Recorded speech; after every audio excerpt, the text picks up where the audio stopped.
and welcome to Radio 1. With me, Ellen Brooks, your new Radio 1 DJ. Today's guest is a world-famous author. It's Sarah Allen. Hi, Sarah. Hi. It's great to have you here. So, you've just released your new book. Tell us about it. Well, it's called Fallen Leaves, and it's an autobiography set in my childhood years. Sounds great. Can we hear some of it today as a taster? Sure. Now we go to just a year later, during those wonderful summer holidays. Cats are rather strange compared to most pets.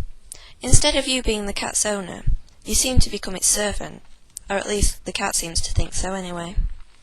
The owner tends to the cat's needs, gives it what it wants, and basically it gets treated like royalty.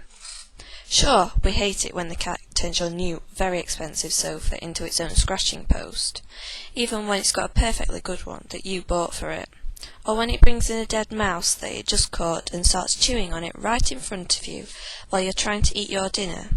But all the cat gets is a little telling off, and then it can do what it likes, again. We do this because we love them. My favourite animals are cats, and I've always wanted one as a pet. I've never really been that keen on dogs. I've always thought that dogs are a bit thick. I mean, I know they can learn tricks and be a lot more obedient than cats, but cats can probably do that too. They just don't want to do it. Don't get me wrong though, I like dogs, I just prefer cats. Anyway, that summer I learnt that cats can sometimes be pests. I was sitting outside in my sunny back garden, reading a magazine, when suddenly my mum ran into the garden, telling me to follow her. I ran after her onto the street and to a nearby house, where, to my amazement, I saw that my next-door neighbour's cat had somehow managed to get stuck on the roof of the neighbouring house. How it even managed to get up there I'll never know. There was a small cluster of people at the end of the drive, all trying to coax the cat down. My dad borrowed a ladder from one of the neighbours and used it to climb on the roof. He tried to catch the cat, but it just climbed higher up the roof.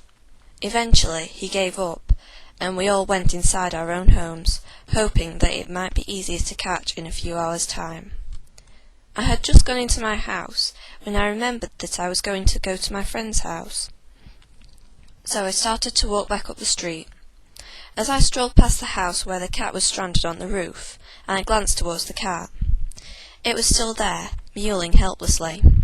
I was about to walk away, when I saw the cat walk to the edge of the roof and just jump down onto an old mattress on the ground at the side of the house.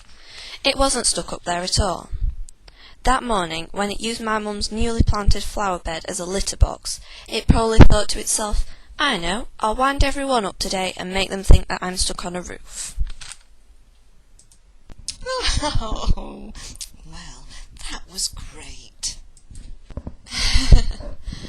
Don't patronise me. Well, listeners, why not take part in our amazing competition? Yes, you could win a copy of Sarah's new book. To enter, call 0118 999 881 911 97253 and answer this question. Who is Britain's new Prime Minister? Is it A. Gordon Brown, B. George Bush, C. Osama bin Laden, or D. Jade Goody?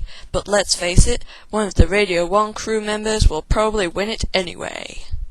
So that's A. Gordon Brown, B. George Bush, C. Osama bin Laden, or D. Jade Goody. Good luck.